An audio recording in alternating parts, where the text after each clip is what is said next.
G'day, welcome to another Blue Black podcast. We're joined today by a few boys from the Pacifica community. If you guys want to introduce yourself. Kia ora, my name's Malakai. Hey guys, I'm Marli. I'm Nguyen. Hello, my name is Tevita. Sweet. So, Tonga. Why don't we talk about Tonga? That seems to be the hot topic at the moment. Seems to be what you boys want to talk about. So, kick us off. What do you want to talk about? Yeah, well, first off, thank you guys for having us here. No problem. Yeah, so basically Tonga is a island in the Pacific.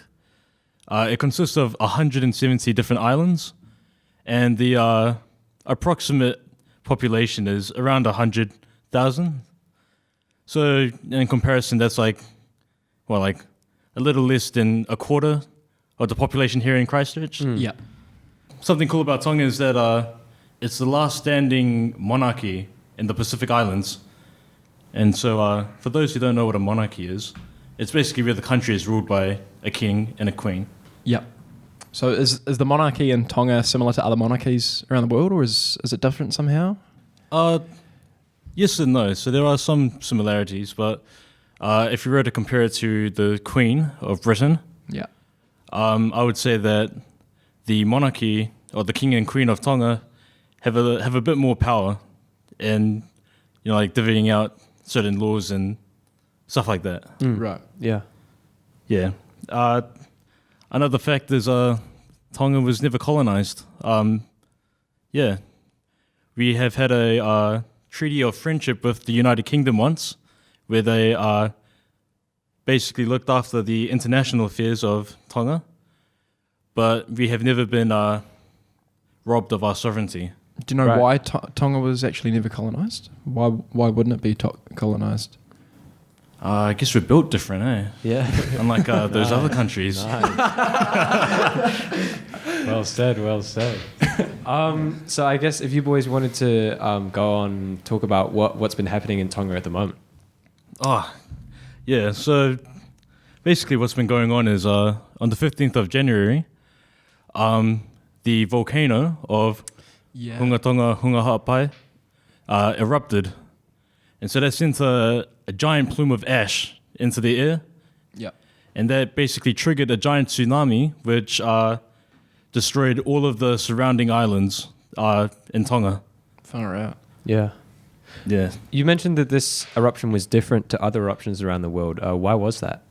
Well, the reason why it's so, why people are saying it's so historic and such a significant event is because it's really broadened the understanding for many volcanologists around the world. So, for example, when volcanoes have that giant puff of air Yeah. and smoke, it usually then leads a lot of ash, on the ground and stuff.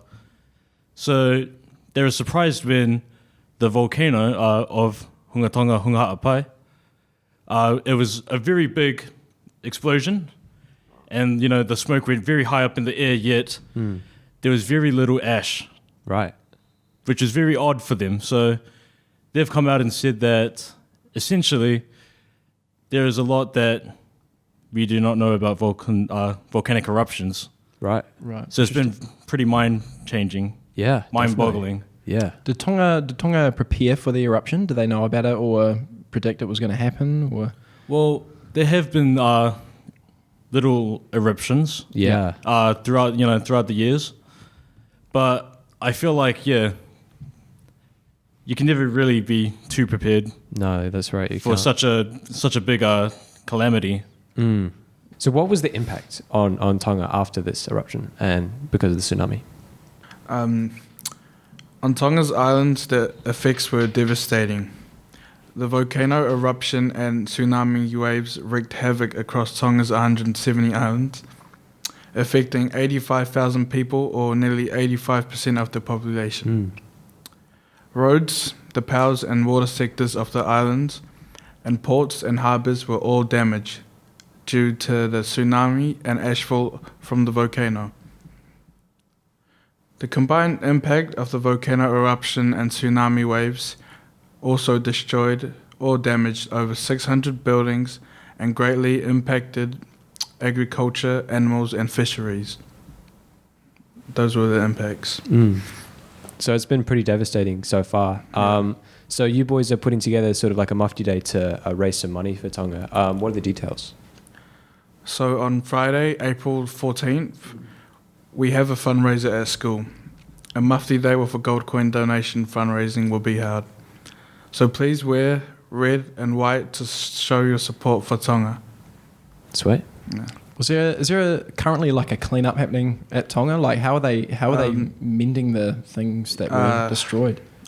Yes, the local community and churches and the NZ Army, I guess, are helping clean up Tonga, the islands around there. It's mostly the churches, basically. So around Tonga. is that what the money raised for the Mufti Day is going to go towards? Is helping out Tonga? So we're getting in contact with Tongan Red Cross Society. So like the organisation that help islands, countries, and so forth. We plan for that gold coin donation, just sort of handing over to them, I guess, and they will supply, say, blankets, tarpaulins, like lanterns, kitchen sets, and all that. Sweet. Do you think there might be a bit of immigration from Tonga to New Zealand just because of what's happened there right now? Do you think that's happening at the moment? Yeah, I definitely think that's a concern, I guess. As the tsunami's kind of blown away all their houses and all that. Yeah. How long do you think these impacts are going to be sort of, observed throughout Tonga before their world sort of returns to normality? I think it'll definitely take a bit of time for everything to go back to normal, I guess. And at the moment, what we can do is support them with what we're doing. I suppose first steps first, eh? Yeah, definitely. So about the colours we're going to be wearing on the Mufti Day, what are the significance of those colours? Oh, that's a very good question there. Basically, our national flag consists of red and white, and the white represents purity, and the red represents the atoning blood of Christ. And it's also why we have a cross on our flag that represents the crucifixion of Christ. And that kind of leads back into like Tonga's main pride, which is religion. Yeah. The majority of Tongans are Christian, and we have a deep faith in Christianity in general. So, Sweet. That's red and white for the Mufti Day. I'd just like to thank you boys for coming on down here. It's been a pleasure talking to you.